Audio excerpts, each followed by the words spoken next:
Hello, welcome back to Garden Obsessed. My name is Carla. Today we have another Every Bit Counts challenge, and this is everything that I managed to get done this week. All right, I didn't film it because it was too hot, but I saved a whole bunch of kale seeds. This is 2 varieties, but I'll use these, mixed together. This is like a whole big leaf bag full of seed pods. They were somewhat dry. Some of them are dry, some of them aren't quite dry yet, but the pods just split open and there's all the seeds. So when everything is good and dry, I'll just come in here and crunch everything and all the seeds will fall to the bottom. You can kind of hear them now. You can hear them fall there. So we can use those just as it's Red Russian and Premier Kale. So I'll be able to just sow those and know that it's a mix, or we can use them as sprouting seed through the winter. And I did save a couple of little bags of them separated out so that if I want one or the other type, I will be able to, you can hear the seeds in there too, but I'll be able to sow the varieties separately as well. So I kind of think that seed saving is also part of Every Bit Counts. This is a lot of food potentially that I won't have to purchase seed for. So that counts in my books. We happened to be at the grocery store this week and saw bananas that were 50% off. And I thought they would be perfect to freeze and save for some banana bread all winter, and smoothies as well. Jarrett's not a huge fan of bananas, but I like to add bananas into my smoothies sometimes. So this is about the easiest thing you can do. Literally, we're just gonna peel these. I like to chunk them up into 3 or 4 pieces. I'm gonna lay them on this sheet with parchment, and we're gonna go ahead and do the same thing that we've done with some of the other things so far. We're gonna flash freeze them. When they are frozen, I will be able to take them off the tray, stick them in a Ziploc bag, and use them as we wish. I think it's extra special and nice when we can preserve things that we've grown or produced ourselves, but I don't think that's the only way to do this. I think the point is take advantage of what you can when you can. All right, I harvested the final 2 heads of broccoli and 1 head of cauliflower that we had growing at the community garden, and I'm just gonna do the same thing that we did to the last batch. I'm gonna chop them up and blanch them for 4 minutes. I think I'll make a mixed bag with these ones that we have, since those other bags are almost full, and this will go in the freezer and be part of our stir-fry mix that we make later on this season. This has been an extremely strange gardening year.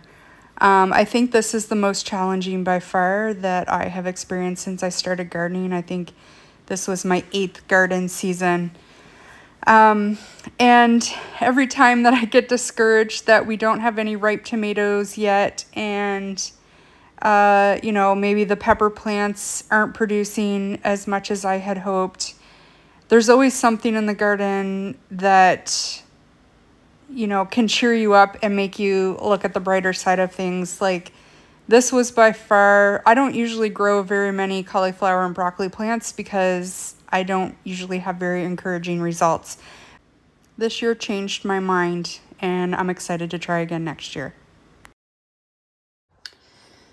All right, I have finished cleaning up the garlic.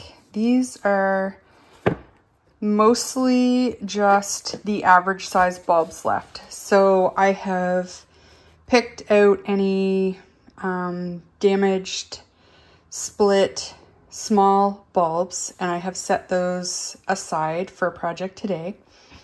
And I have also picked out the biggest and the best cloves, and I have set those aside for seed garlic.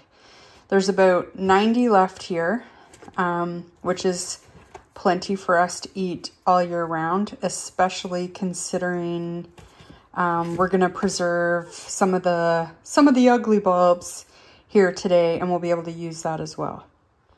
So this is what some of my seed garlic is looking like. I was pretty happy with the size of the bulbs this year, especially considering the weather we've had. This is my music garlic. This is my German white. And then this is purple stripe. This was my first time growing purple stripe. I liked how large the cloves or the bulbs were. Like these were by far, you know, the largest. I can't get my fingers around the bulb, but there are a lot more cloves in this kind than there are in the music and the German white. Typically there's like, you know, 4 or 5 cloves, and they're a lot larger. See this, overall this bulb is smaller, but the cloves are twice the size as the ones of this. So I'm gonna be planting both next year, but that's a whole nother video. So let's move on. All right, this is the bowl of ugly. So a lot of these are split. That was the one thing I noticed with that purple stripe, is half of them split. So half of my purple stripe, I only had 8, are in this bowl. I also had some little mini bulbs from, these were grown from bulbils. That's why they're so little. Yeah, so damaged, little, generally not gonna save well. These were gonna get peeled, and then we are going to preserve them. All right, I've got our garlic peeled here. There were some teeny tiny cloves and some pretty decent sized ones. So basically all I'm gonna do is process this in my mini food processor here with a little bit of olive oil, and then I'm going to spread it out into these are ice cube trays. They have a little silicone push bottom, so it makes it really easy. I did this last year, and for about a month, it was glorious to just have, once these were frozen, I popped them out and put them in a Ziploc, and I could just take one out of the freezer, throw it into a stir fry or something. But then we had the hurricane and lost power, and this was one of the things that I lost out of my freezer. So I'm excited to have these again, and it is a great thing to do with like your damaged, isn't gonna store, split, or mini garlic bulbs. So I'm just gonna get this going.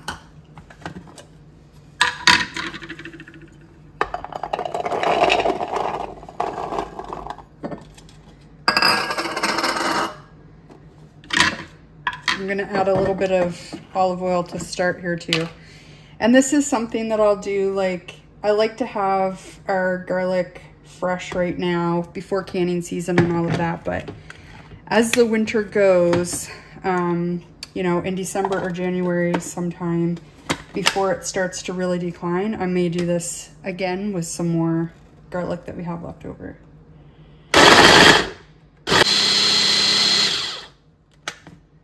I think that's looking pretty good. So I'm literally just going to take a spatula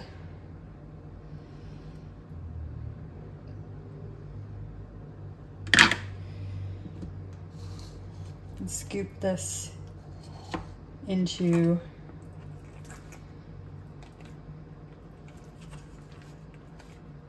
the molds here.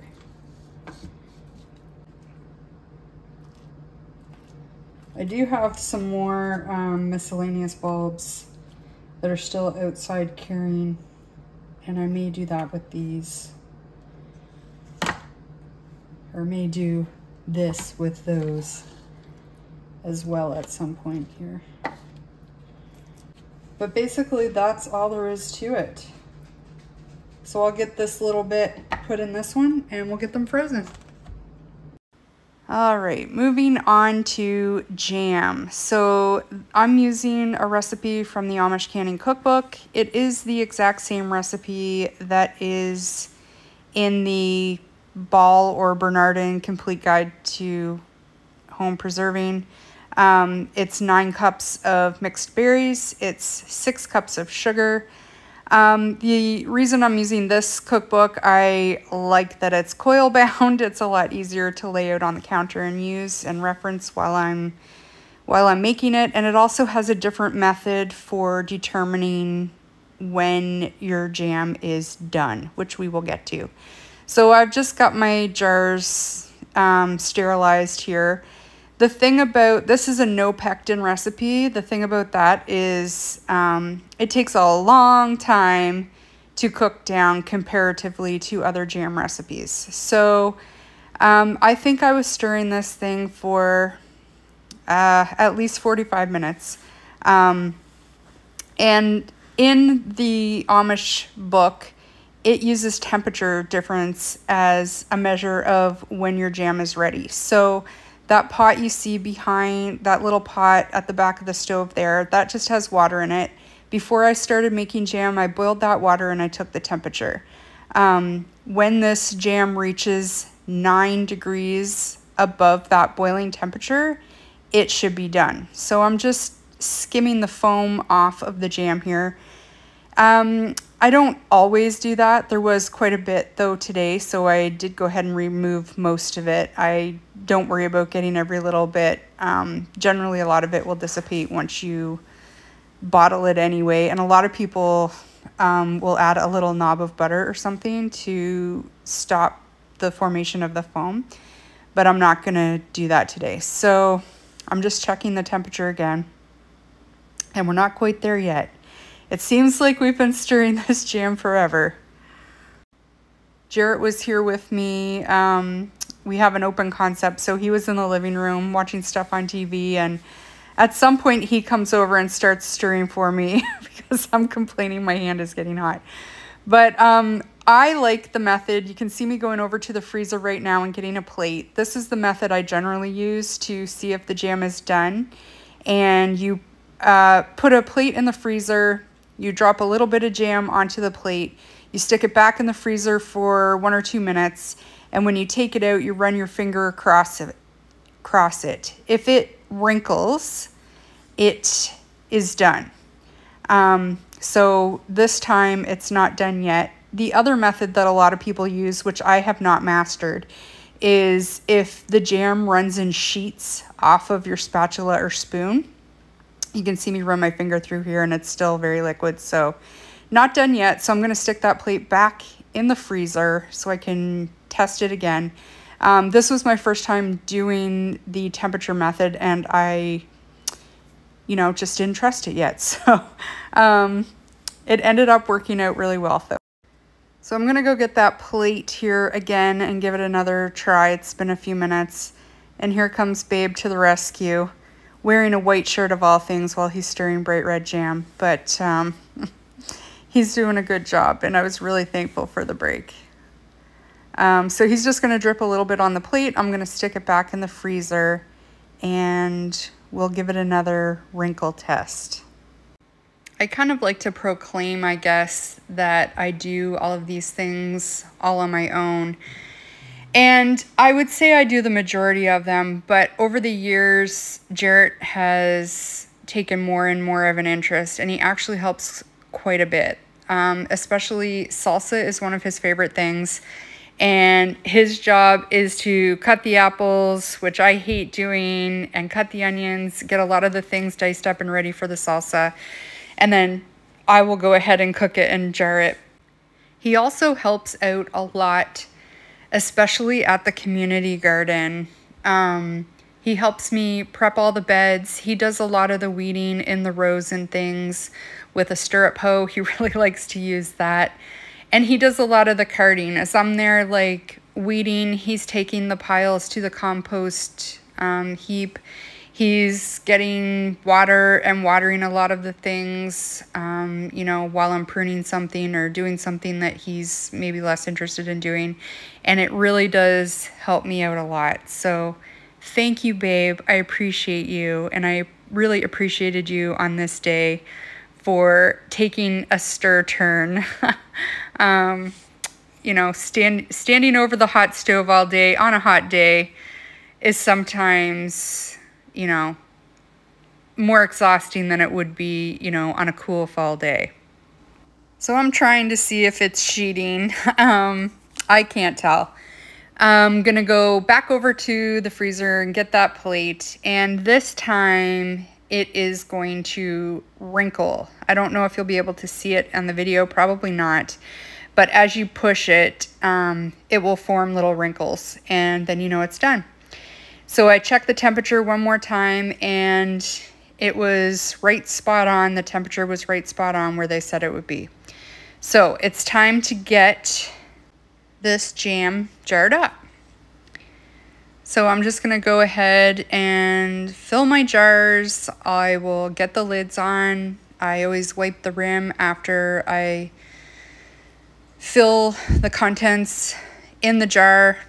Before I put the lid on, you wanna make sure you don't have anything in between the lid and the glass, or you might get a false seal. Just your standard canning rules here. I'm just using warm water. You can see I have my lids soaking. That's like an old habit. You don't actually have to do that anymore. And usually I don't. I just automatically did it this day. I wasn't even thinking. But it is convenient to just have that warm water there that I can dip my cloth into and wipe the lids. I'm going to go ahead and put the lids and rings on these, and then we will get them into the water bath canner. These process for 15 minutes. My water wasn't boiling. It had started boiling and I turned it down while we were making the jam. So when I put these into the canner, it's not boiling yet. So I need to wait until it starts to boil again before I start my timer. Then it goes for 15 minutes. Then we remove the jam and we're good to go. You wait for 12 to 24 hours. You'll hear your lids ping, and then your jam is done, and you can wash the jars and put the jam away. This batch of jam gave us about 7 jars, I believe it was, or 8 jars. 8 jars. And that's in addition to, I've already made a few batches of jam this summer. So I believe we have in total about 18 jars-ish. A lot of those will be given away at Christmas time, and the rest is our year's supply. We don't go through a ton of jam. We use it, you know, fairly regularly, but not a ton. Jarrett's a much bigger jam eater than I am. He likes to put it on like his breakfast sandwiches and things like that. It's typically a weekend condiment, I guess, if I think about it. So there we have jam for the Every Bit Counts challenge. So those are the things that we got done this week. You can see a lot of it is garlic related. We have our seed garlic put away for next year. This is garlic that we will use throughout the season. And then we have our frozen garlic and olive oil in the ice cube trays. This I've already used a bunch of times. It's super convenient. And I'm finding I'm reaching for this more than this, so probably I will make some more of this. We've also got our last harvest of broccoli and cauliflower. So there's another bag for the freezer, which is awesome. We've got our bananas that we got discounted at a really good price. We'll have those in smoothies and banana bread. I made some jam. We got 7 half pints here, and honestly, this is enough jam for us. We made this and also so another kind of jam, and we're set for the winter now. We've got about 14 jars. And then finally, I have my kale seeds. So these are the ones that I had the varieties separated. I have Premier Kale and Red Russian. I didn't adhere totally to the spacing rules, but these were the farthest plants apart, so I saved the individual varieties from there. And then this is about 100 grams of seed in this jar here. And there's more. So as I feel like banging around my leaf bag and getting more seeds out, I probably will do that. But if I don't feel like doing that, this is plenty to have as microgreens and just broadcasting seed for the fall, which I have actually already done, and in the spring. So I hope you enjoyed that video, and we will see you next time.